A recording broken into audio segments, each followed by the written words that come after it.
Next, we have Christine Lincoln.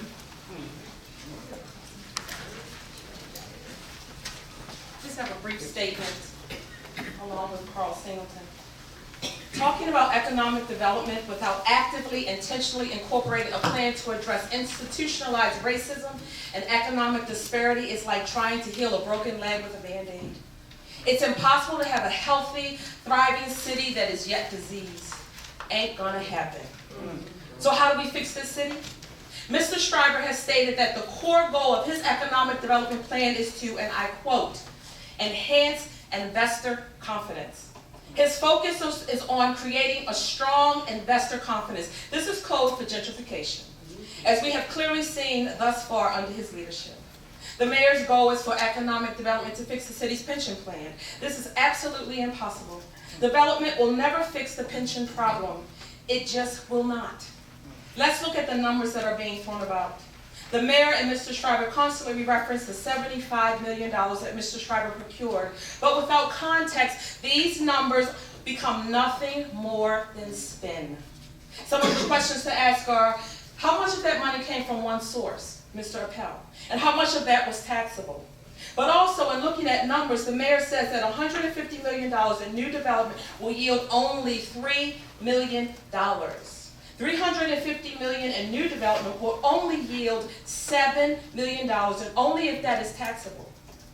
A mere drop in the bucket, and unsustainable.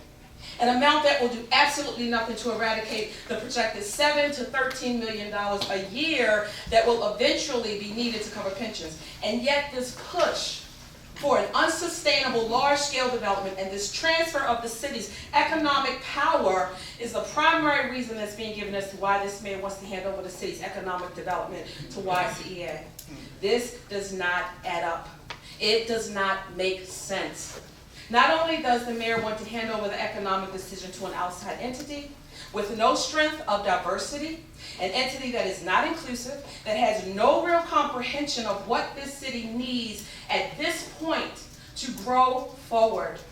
But we will be handing over the reins to the very individual, Mr. Schreiber, who is responsible for the city's current economic development strategy, which is one of gentrification, displacement, I have seen it in my own community, my own neighborhood, division and exclusion. And it is not revitalization. Why would we want to continue that? We stand at the brink of being able to do something new. So how do we fix this city? Mr. Schreiber's vision is investor-based.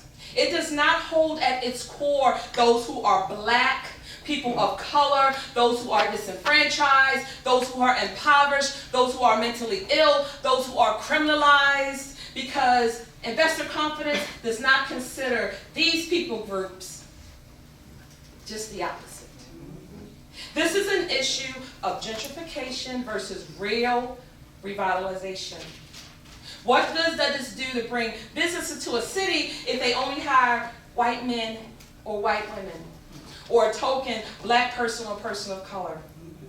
One of the goals of economic development is to have a positive, life-changing impact on the people in its community, not investors, not pensions. If your economic development plan does not have at its heart the marginalized of your community, then it's nothing more than a Band-Aid that's trying to fix something that is irrevocably broken. Giving away the city's economic power is not the answer to this problem. If we don't dig real deep, we're standing right here at a pivotal moment in this community. People have had enough. If you don't dig real deep to find an answer to this problem, I don't know what's going to happen going forward, but it's not going to be good.